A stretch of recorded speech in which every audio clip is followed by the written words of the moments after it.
Voilà donc le modèle de pointe produit en ce moment par Lotus, l'Esprit Turbo. Sa conception en fait d'entrée l'une des voitures les plus sportives du marché. Les coupés à moteur central ne sont pas légion et pourtant, ce sont eux qui offrent le meilleur équilibre. Premier avantage, la tenue de route, le moteur est situé devant les roues arrière. Cet emplacement favorise donc la bonne tenue en courbe et à grande vitesse.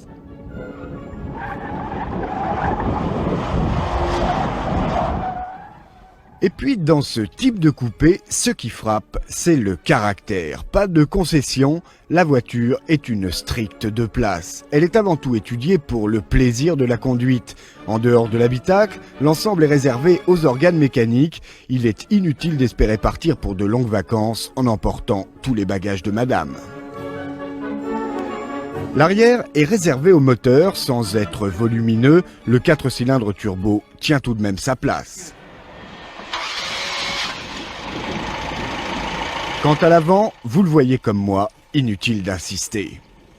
Reste à parler du design de la voiture, c'est bien en tout cas ce type de véhicule qui permet les plus beaux exercices de style. À son apparition en 1975, c'est au crayon d'un Italien, Giugiaro, que Lotus avait fait confiance. Mais aujourd'hui, la firme anglaise a repris le flambeau et c'est au studio de Norwich qu'on doit la nouvelle ligne de la Lotus Esprit. Une voiture donc entièrement vouée au plaisir de la conduite, et ce n'est pas un hasard si on a préféré continuer à l'équiper du moteur à 4 cylindres. 220 chevaux dans sa version turbo, pas d'injection, mais 2 carburateurs double corps Dell'Orto, 16 soupapes pour une meilleure respiration, un cocktail inhabituel et qui contribue encore à faire des Lotus des voitures bien à part. En ce qui concerne les performances, on atteint les 100 km/h en 5 secondes et demie. Quant à la vitesse maximum, elle est de l'ordre de 240 km/h. C'est donc avec cette voiture que Lotus va aborder une nouvelle fois et dès cette année le marché européen.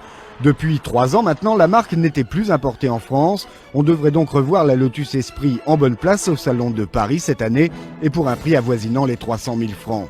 Mais dans leur carton, les ingénieurs de Lotus ont quelques surprises pour les amateurs. La nouvelle Élan est attendue pour l'an prochain et la M300, annoncée pour plus de 320 km/h, apparaîtra elle en 91.